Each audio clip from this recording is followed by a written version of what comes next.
So what we were hearing years ago is, where is the next generation of seafarers coming from? And we're not seeing them in the pipelines in the way that we used to. So how do we try to address that? Welcome to the Shipping Podcast, where I meet interesting maritime professionals sharing their passion for the shipping industry and their everyday job. I am your host. My name is Lena Gothberg.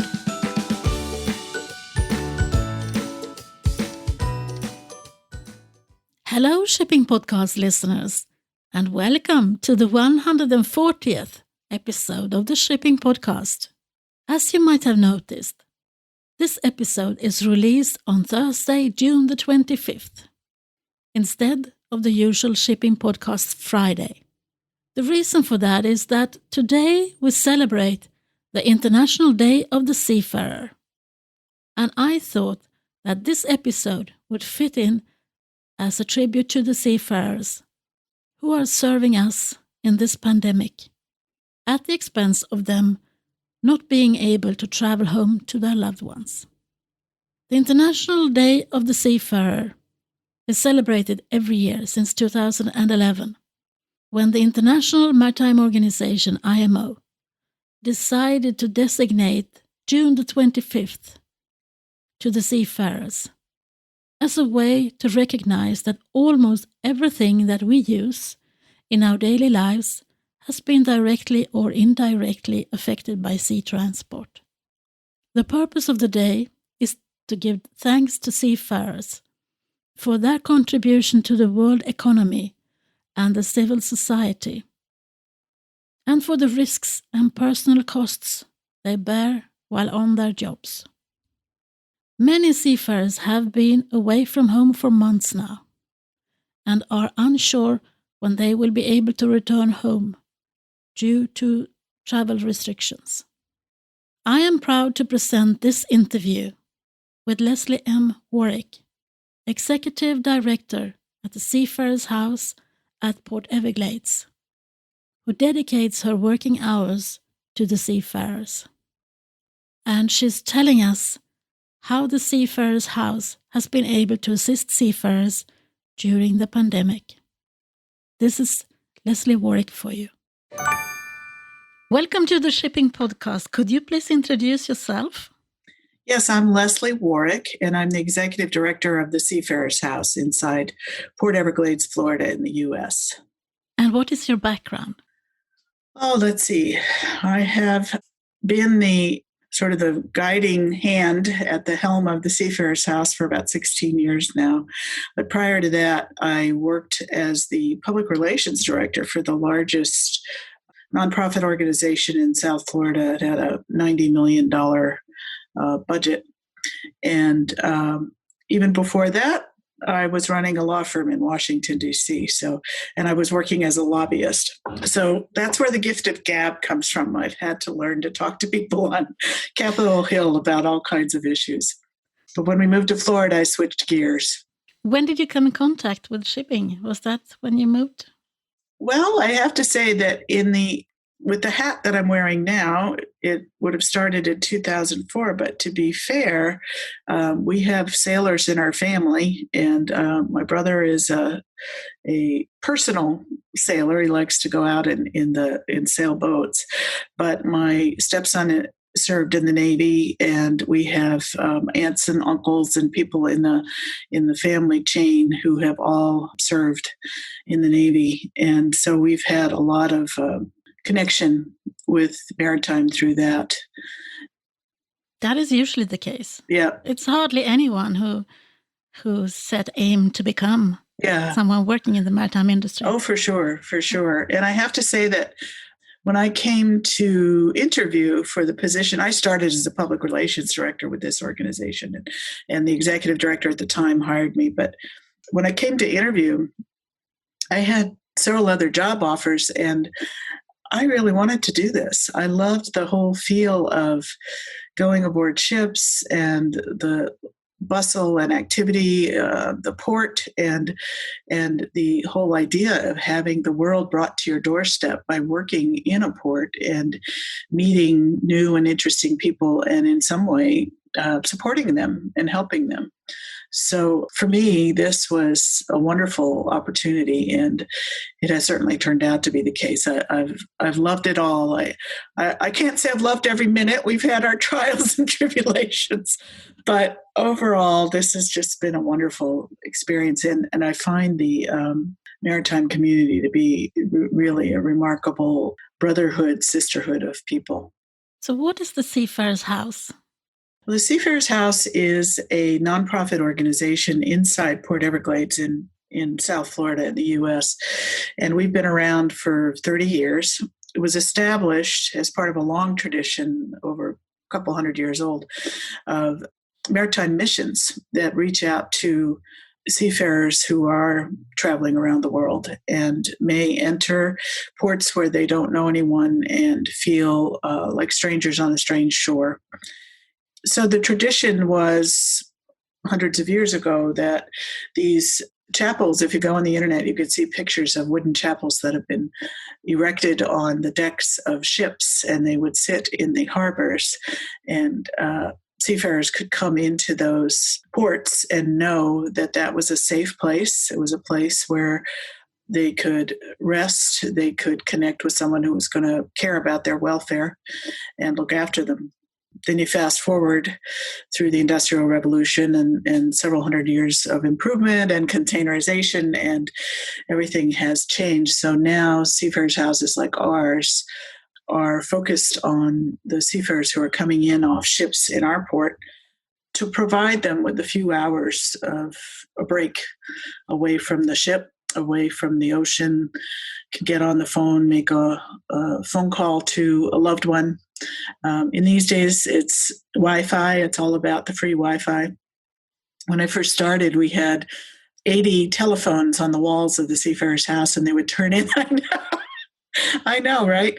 And they would turn in their Seafarers card and get a code, and they could call anywhere in the world and connect with their loved ones. We've always had a little store. It's a little convenience store so that any shopping they may need to do while they're off ship and can be done conveniently. And we have a little fleet of, I use the word fleet advisedly. I think we have 4 minivans with 12 seats in them. And every morning my drivers get up, they look at the harbor master's report on the internet, and they see which ships are coming into which berths. It's a very good-sized port. So they will fan out. I like to call them the arterial system, and we're the heart of the port. And they will go pick up these seafarers, and the mariners know this is free to them. They can just hop on this, and they'll be brought back to our Seafarer Center, where they can find the free Wi-Fi. They have our international store, which has everything from chocolate and pickled duck eggs to a cold beer. And they have our chaplain. Our chaplain is a former U.S. Coast Guard chaplain. He's very familiar with non-denominational services. So any counseling, any troubles, anything that they feel like they'd like to discuss, they can bring it to him or to his team. He has several volunteer chaplains who are helping out. And we never proselytize. We never say you should believe this or that. All are welcome. And it's one of our board members, who is a retired Coast Guard admiral, calls it a safety valve. They know they can come in, vent, blow off steam, talk about whatever it is that's bothering them, whether it's work-related or personal, and kind of take a deep breath and go back to ship a little bit refreshed and renewed. So the idea is that sort of a haven and a refuge for these folks who are working long hours and tough jobs and away from loved ones. So how many visitors do you have per year? Or we have 150,000 a year that we see. We're one of the busiest in the world, and it has to do with our port. Our port is so busy. We have a lot of cargo coming and going. 12th largest, I think, was the last statistics I saw in terms of cargo in the States, and then also third on the cruise line front. And so we see everybody, and the cargo's going 24/7. The cruise visitors tend to really come in a more cyclical pattern. And, well, in the old days, pre-COVID, they would be coming in, say, Thursdays to load up and provision ships. And then you start to see, the cruisers coming in themselves and getting on their ships and going out, coming back. So the big heavy duty timing on things would be Thursday through, say, Sunday. And we would have hundreds of crew members in our facility wanting to wire money home. That's another thing that we offer is the wire transfers. The big thing is always, always, always communications with loved ones. Just can't wait to hop on the Wi-Fi and make those connections. And our chaplain says that one of his favorite parts of his job is he's walking around and greeting people as he sees the iPads open or the laptops open, and he sees the kids' faces, and he hears the kids' laughter, and he sees the interaction between the parents and the children, and it's just so emblematic of how important it is to stay connected with loved ones.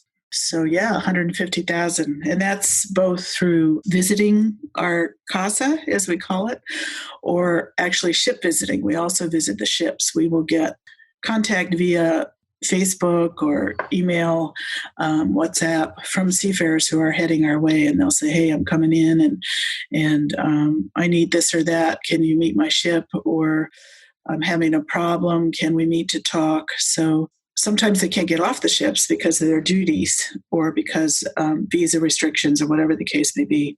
So our team is always prepared to go and meet them aboard ship if that's a possibility. So how many are you, the staff? That's a very good question. There are 6 of us. We're pretty small in terms of the charity side of things, but we're a little unusual in that in 2008, when I first came on, the team that was running the mission was doing everything. We were running the store, running the vans, handling the social welfare aspects of things, doing fundraising events, the whole 9 yards. And when I took on the job of executive director, I rapidly realized that it's just not possible to work 24 hours a day, 7 days a week. You have to rest sometime.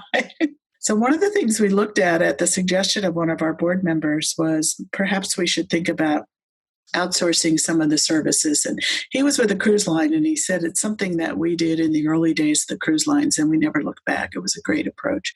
So what we did do was we wrote an request for a proposal for someone who could partner with us to handle buying things for the store, somebody who knew how to run a little general store, 7-Eleven, if you will. Because honestly, I'm a great talker and I'm a great speechwriter. There are a lot of things I can do, but running a 7-Eleven was not in my skill sets. So we all have our limitations, don't we? That's right. Exactly. So we did come up with this RFP and we published it and we got responses, and we ended up agreeing to open a management contract relationship with the people who are running our center now. It's a family of ship's chandlers. And and they were doing something similar already in the Port of Philadelphia and that small operation in the Port of Miami. And it just made so much sense. And so we've never looked back. They rent the space from us for running their own little business, which helps them be right there by the water and involved with the seafarers. Their father, the father of the family, was a seafarer himself. He worked for the Zim lines for many years. So, and they know the seafaring community very well. They know what the concerns are and the needs are and the wishes and wants. So we basically have this subcontract, and that means that I have 6 people who are on the pastoral side, the account management side, the fundraising side.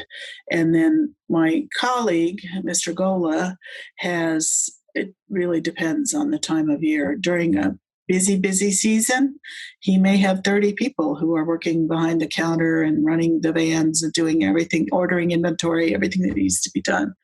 But he does a wonderful job of managing ebb and flow because, as most people in the industry appreciate, this is a seasonal industry in a lot of parts of the world. And so our slow time has traditionally been in the summer. and things get so hot in Florida that nobody really wants to be here except those of us who live here. And so he will bring in, staff up during the busy times and cut back during the slow times. And it's worked very well for us because he pays a little bit of rent, keeps the lights on and the doors open to run his own little business, but also to help manage the practical aspects of ours. So I hope that answers your question. Of course. And what about the fundraising? How do you do that? Well, it's a very 24/7 type job as well. We have a mixed funding stream. I have a very talented development director whose expertise is in the nonprofit fundraising world. She's a certified fundraising executive, which is a credential that you can get if you're doing this professionally for a living.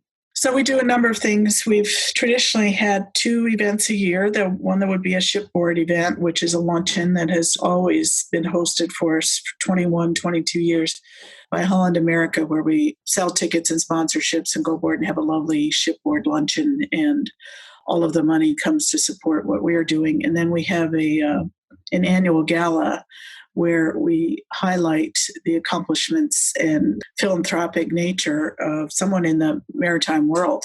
It's called the Golden Compass Gala, and we really had wonderful honorees. Dan Sten Olsen from Sweden, you probably know that name. Yes, down the road from me, yes. Yeah, right.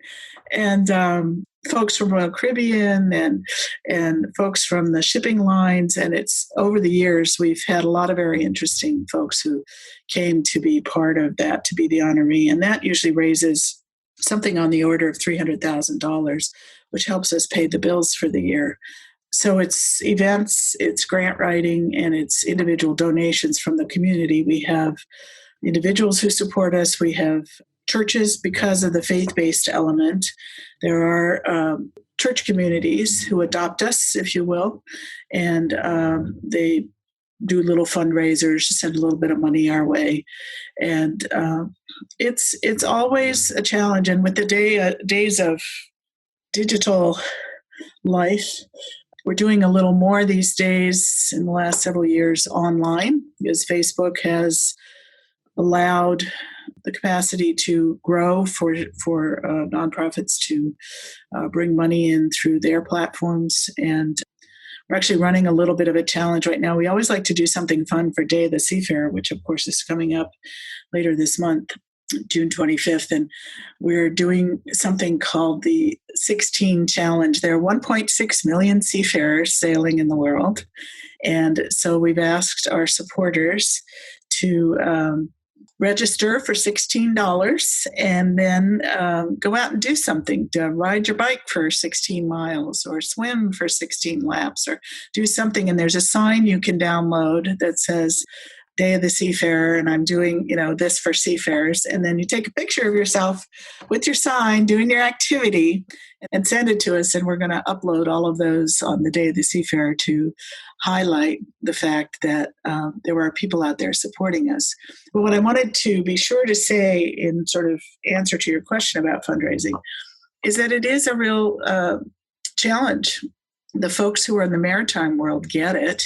They understand why these Seafarers Welfare Centers are important. And it's really a much tougher story to get out there when you're talking to people who have not figured out how important seafarers are to our lives overall. Once you get them, they're in, you kind of get it into your blood. And we have people who've been with us for 20 or more years, donating regularly and coming to events and just love all that we do and all that we stand for and what our work is about. But it's a challenge to get the story out beyond our own community. So if we talk about what I usually talk about then, how can we become more visible to the general public? I think that's an excellent question. And I feel somewhat encouraged because I feel as though I've seen a shift in that since I started working in this field. And I do think the digital world has helped with that we're getting more in front of more people. but it's very challenging. And I feel sort of the reverse side of that is that the life cycle of the media is so short these days that you make a splash for 24 hours if you're lucky, and then maybe you stay in somebody's head for a while. But people really are more and more geared toward moving on to the next thing, the next thing, the next thing. So it's repetition. You just have to tell the story over and over and over again. And thank heavens there are people like you who are doing that. And there are people like me and my colleagues in this industry who are willing to do that, because there are days, I'm not going to mislead you. There are days where I think, oh man, if I have to explain this one more time, you know? Yeah. But it's tough, and you get the wide eyes and the, oh wow, I never knew that. But we're out doing it with what we in this country, we have civic groups like the Rotary clubs and the Lions Club and others who are doing good deeds in the community, and they're always looking for speakers. So we do a lot of that. We speak to professional groups. I find that I can't travel anywhere without getting into a conversation with somebody about something about the industry. So once you start talking, it just blooms. But the reality is that we do need to, I think, do a better job of being out there and talking to media, telling the story. And what we've done at Seafarers House, we started this a few years back, we started working with school-age kids, because one of the things we were hearing a lot of from the industry, we are always trying to read and research and talk to people and stay up with what's going on in the industry in order to remain relevant ourselves. So what we were hearing years ago is, where is the next generation of seafarers coming from? And we're not seeing them in the pipelines in the way that we used to. So how do we try to address that? And we as a charity who are relying on the kindness of strangers and goodwill of folks to share funds with us to get the job done that we are saying that we're doing, have to be careful about mission creep. But at the same time, I felt personally, and my board of directors agreed with me, that helping our industry to stay strong, get stronger, was by no means a stretch of our mission as we see it. So what we started to do with local schools is bring in, there are groups of kids who are in our local school system who are studying environmental concerns. And we live in Florida. You cannot escape the ocean and all things boating, and certainly the reefs and all of the issues that folks are worrying about with respect to our oceans and our seas. So we found that there are groups of kids in the schools who are studying these things, and I reached out to their teachers and said, we feel as though there's another piece of this puzzle that might be of interest, and especially when you're talking to groups of kids who are thinking ahead to, what do I want to be when I grow up? And so we brought them into the Seafarers House, toured them around, and said, you could do this. This is something you could do. These are interesting jobs. You can travel the world. So we asked some of the Whistle ladies that are supporters to come in and be part of these classes, and we put together these sessions with these school-age kids to say, you could be a seafarer. This is a job opportunity that's out there for you. And several of them had sailed as engineers, and they could talk about what that experience was like. And they had pictures of these enormous engines, and one of them saved until the end the salaries you could earn. And you could just see the eyes getting bigger and bigger and bigger as we talked about this. And I'll never forget one session we had.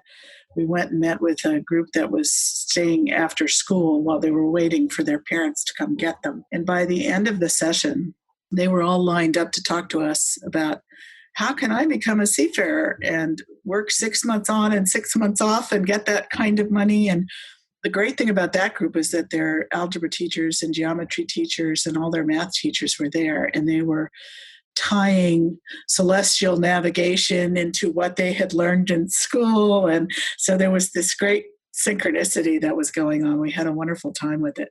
So we have felt that perhaps part of the way to tell the story of the maritime world in a broader sense is to start sooner. And I've read so often about kids who go home from school saying, "Oh, Mommy, we have to recycle because my teacher tells me this or that is going on in the world."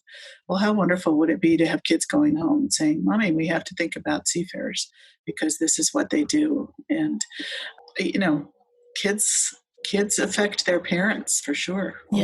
All of that's a full circle. We just need some superheroes to stand up and show themselves to the rest of the world.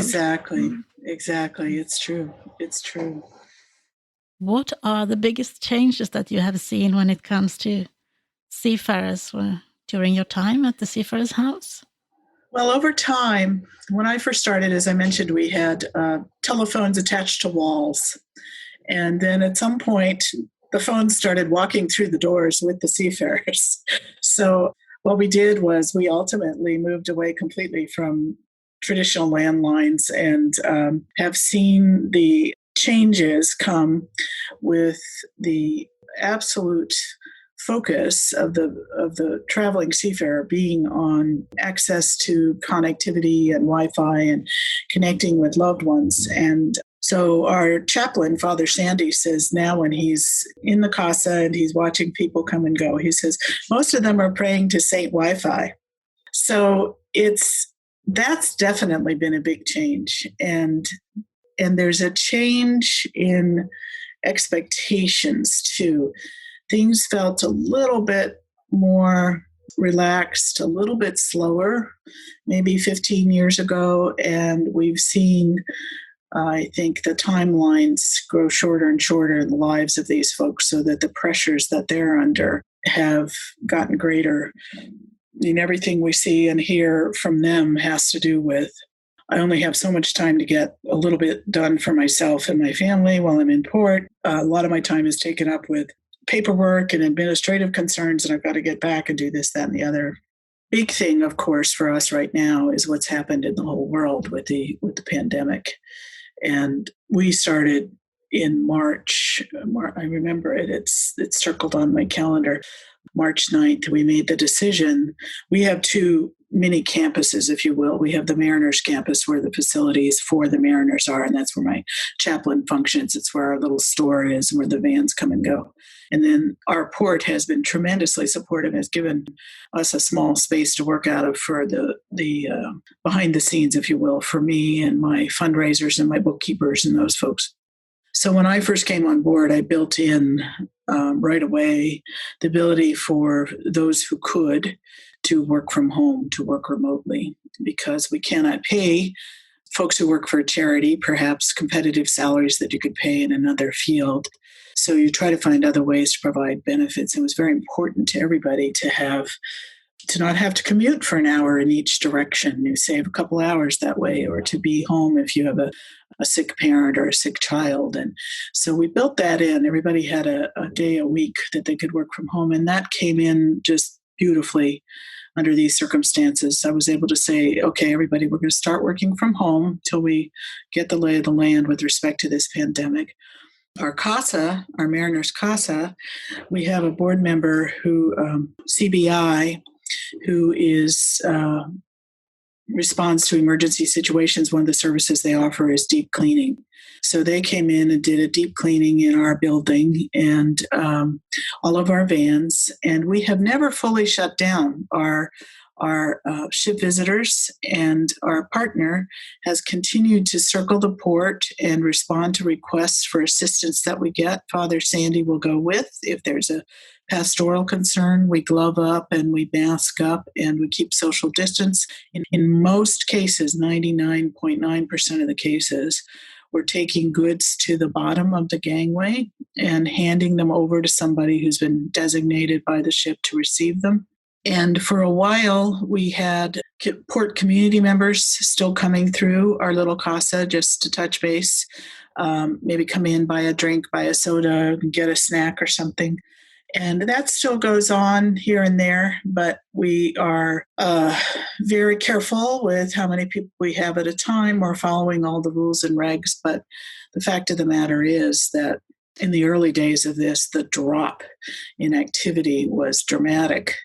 And we had to just take a step back and as a team and say, what are we looking at and how do we get through this? So the seafarers themselves, having been remanded to vessels, couldn't come off and were missing being able to come off and get into the little casa and spend time together and joke around and have a beer. They're just staying on ship.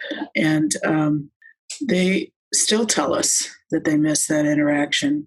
The other thing that has happened as a consequence of this is that we have strong ties to the Philippine embassy because we've helped them with cases over the years. And we had them get in touch with us, I think it was April, to say they had a seafarer who had come out of hospital and had been sent to a hotel to go into quarantine, the isolation piece of this, the 14-day quarantine, who had nothing but his hospital gown on his back and did not have anything else with him in his hotel room. And could we help? So he clearly had called the embassy and said, hey, I'm stuck. So Father Sandy went out, picked up some clothes, and we put together one of our toiletry kits, which we always have on hand, went over and sought out the seafarer and connected with him. And that changed our ministry completely. I mean, we had been offering virtual ministry to the ships and the seafarers with prayers and contacts via Facebook and Zoom in the early days. Then when we learned that there were seafarers stranded in local hotels in our own community, we really had to ramp up to meet the need. So what we did after finding this first gentleman, we got in touch with his cruise line, a friend of the house, somebody that we had worked with for years, the shoreside operations, and said, here's what's happened. The Philippine embassy has put us in touch, and we have this gentleman, and we've got to believe that the cruise lines are subcontracting with these hotels for these folks to stay. Can you share the list so that we can become part of your care team and supplement whatever it is that the lines cannot provide under these circumstances? The care teams of these lines are doing everything they can to look after seafarers all over the world. And at that point, man, those were the early days where none of us knew what had hit us. And it was just, everybody was frightened and everybody was looking for information and it was tough. And so the folks I was talking to at the cruise line said, oh, absolutely. Here's a spreadsheet with the names and the nationalities of the folks who are in hotels locally. Anything you can do to help would be so appreciated. By and large, they are what are called medical parolees. Many of them had COVID and had gone through treatment in the hospital or had been tested and released. None of them would have been released had they not been determined to be past the stage of any concern about the disease, but they did have to be quarantined for a period of time until the lines could figure out about repatriating. So a significant percentage of them in these rooms were past COVID patients.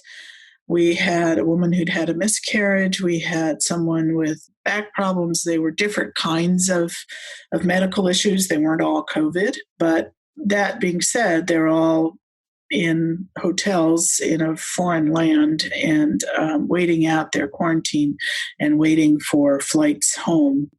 And in many cases, they were being watched 24/7 by a security guard service because of restrictions put in place by the CDC and or issues relating to visa concerns, violations, that kind of thing. For people who doesn't know what CDC stands for, could you please just explain that? Oh, yes. The Center for Disease Control. It's the United States agency that takes care of anything major like that where there is a disease concern on a national or global level. So, yeah, there are these controls in place in the U.S. imposed by the CDC, which included a number of protocols that had to be followed in dealing with COVID, but also no sail orders for these ships. Right now, the most recent one I'm aware of is a no sail order that is in place through July 24th, and we'll see. Just like everything else with this pandemic, we'll see what happens as we get closer to that. So the visits became about bringing them clothes, bringing them slippers, bringing them whatever it was that could make their lives a little bit easier. And several of the seafarers that ultimately we were visiting folks, 55 different marooned seafarers in hotels in Miami and in Fort Lauderdale. And they all had different requests or needs. We were bringing fresh fruit. They're being looked after. They're in hotels. They're being fed. It's not like they're not being taken care of. But the mentality is, it's filled with sadness. They want to go home. They feel isolated. And actually, one thing that happened after we just made the connection with the one gentleman and got the room numbers and names of all of the others in the same hotel, we went from door to door, all with masks on. You see the pictures on our Facebook pages or any of our publications. We're all being very careful. We went door to door and said, "Hey, Mr. Seafarer in room 501, did you know that there's a fellow countryman in this hotel in room 503, and you can pick up the hotel phone and call extension 503, and you guys can talk." So that was a gift, because in a couple of situations, several of them knew of one another, largely Filipino, but a lot of other nationalities as well. We had a couple of Serbians, and they had no idea that fellow Serbians were, and once we connected them, that was all she wrote. They were talking to one another every day. And so we'd come with fresh fruit. We came with puzzles and card games, and we came with SIM cards so that they could call home and talk to loved ones. They asked specifically for things like ginger and spices so they could liven up the food that they were being served. And we had, just the other day, we have seen turnover. We've seen that the lines are working hard to find ways to get these folks home. And it's not easy because the countries aren't accepting them. And so we did have some success on behalf of some 4 Italian crew members with Costa. They were getting to go home. And they said they wanted their last meal from the U.S. to be from McDonald's. So we did a burger run and went and got some burgers, came in. And one of our chaplains is a musician and speaks Spanish as well. And he came over that night with our senior chaplain and brought his accordion. And they played music and sang and had burgers and cheered everybody up. It was fun. So it's really become something that our team divides and conquers. They do a couple of days a week. They go to different hotels, different rooms, and that has changed our ministry. The other thing that we've had to help out with is deaths, unfortunately. The connection that we made with the Philippine Embassy became very important early on when we had a seafarer who died from the COVID disease. And the embassy reached out to us and said, this gentleman has passed and his family would like to have his remains prayed over and have a final blessing, have the final rites performed. And could that be accomplished? And so the funeral home and the Philippine Embassy reached out to us, and this again, as most things in the cruise world is handled via subcontract. So the subcontractor, the funeral home that was handling this situation, was in Naples, which is on the other side of the peninsula here in Florida. So it's a 3-hour drive from where we are. So Father Sandy and his wife, who helps him with these things, got up early, drove across the peninsula to the funeral home. And we had explained to the funeral director that the Philippine tradition is that they like to have photographs of the deceased for their services at home. So he handled that for us. And we have photographs that are, to me, some of the saddest and the most eerie Father Sandy standing over the coffin of this lost seafarer, praying for him. And at the end of that little bit of a blessing that he did, they cremated this person and sent the remains to the Philippine embassy, who then sends them onward to the family. And it's very sad for everybody. It's sad for us. It's clearly very hard on the families who send their family members to work. They're going off to work at sea and they never come back. And we've had two of those. Sandy's had to go over to Naples twice. And then we've had a suicide situation that we had to deal with more locally. And again, a blessing for the remains. And in that instance, we were asked to return to the ship itself and conduct a service for all of the crew who remain aboard ship. Because, of course, seeing these things and knowing these things happen have a tremendous impact on those who are left behind, keeping the minimal manning of the vessel going. So these are very, very tough times for everybody concerned. These may seem like small things in the bigger picture, but in any big picture, there are a lot of small things. And we're working at that level with these folks. The other thing that has evolved, that has changed our ministry, is we had outreach from the Carnival cruise lines. I don't think they'll mind talking to me about this. This has been kind of neat. They, of course, have a number of ships in the waters of the world. Again, minimal manning with crew keeping those ships warm. And they are working very hard to provide everything they can to keep crew morale up and to provide the crew that are there waiting for repatriation with the means to feel looked after and to have somebody to talk to. So they have, as all the lines do, as far as I can tell, the lines I've interacted with, they have counselors who are available to the crew via Skype. But they wanted to add the religious component because for so many seafarers, that's important to stay in touch with their faith. So what we've done is we put together prayer services that we are zooming in, if you will, to ships all over the world. And it's really remarkable to see what the human resources for Carnival has done. They put together blocks of ships. So we did a beta test with Father Sandy doing his service and me projecting slides so that people would know, say this, sing this, do that. And it's only half an hour. And we play a hymn, which gives folks the music and the uplift and the cheer. They're non-denominational services. We've included prayers in multi-faith, Hindu, Buddhist, Muslim, and Christian. And we give them in advance. The crew receives a flyer with Father Sandy's bio and his email, so that if there's something that they want to cover with a chaplain that can't be handled in a public setting like these Zoom services that we have, they can contact him and have a direct connection.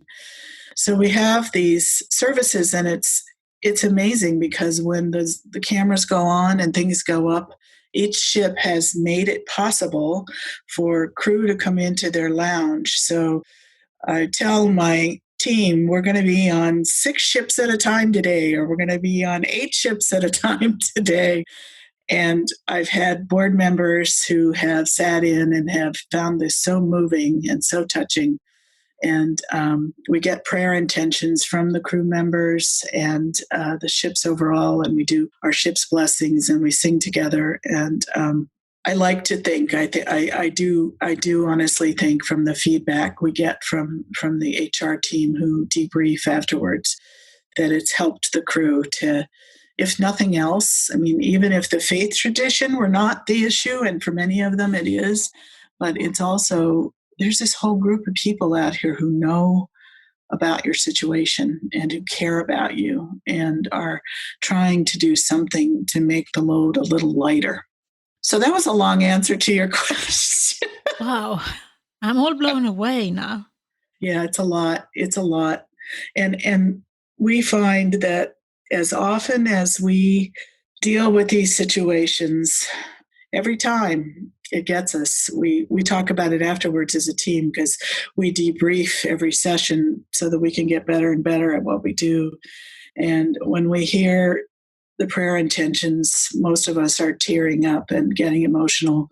And I think this kind of work requires that you be a very empathetic soul and that you're very capable of putting yourself in the shoes of another person. But it also means that you likely feel the pain more deeply.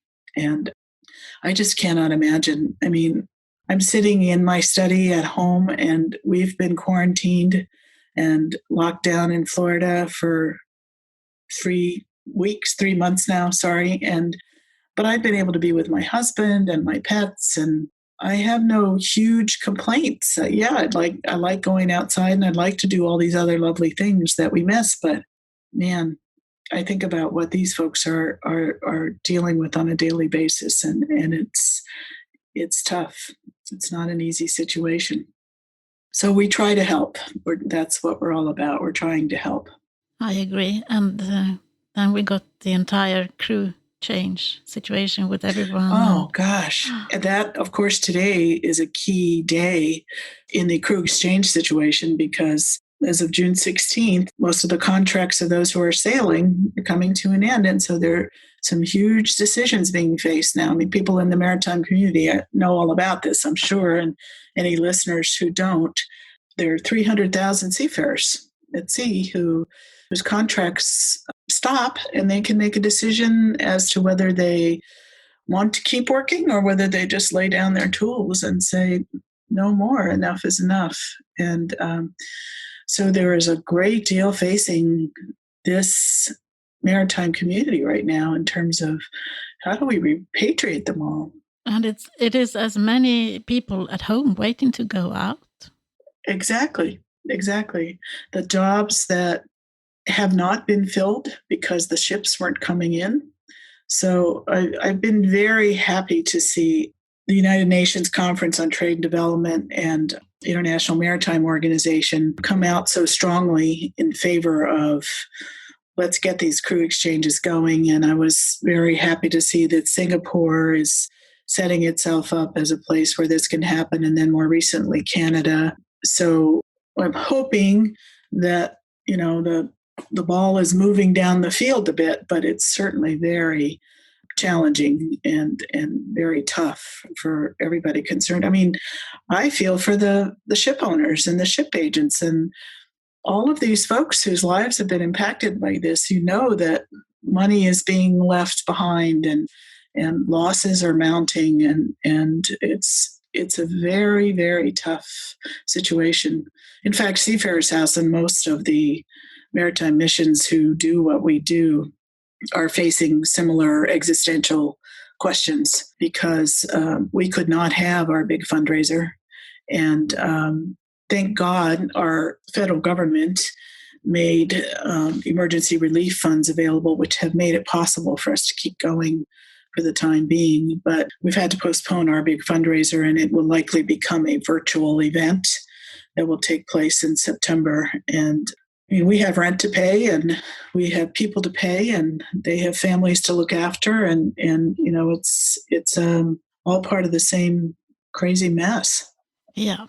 Can I ask you, now that you say that you have changed so much, how do you see this moving forward? That's a great question. And our executive committee and our senior management team here at the mission have started to really talk about that. And our industry is doing a good job of putting together webinars and conversations that we've been invited to about what does the future of cruising look like? What does the future of the industry look like? And unavoidably, it will affect what the lives of maritime missions like ours look like.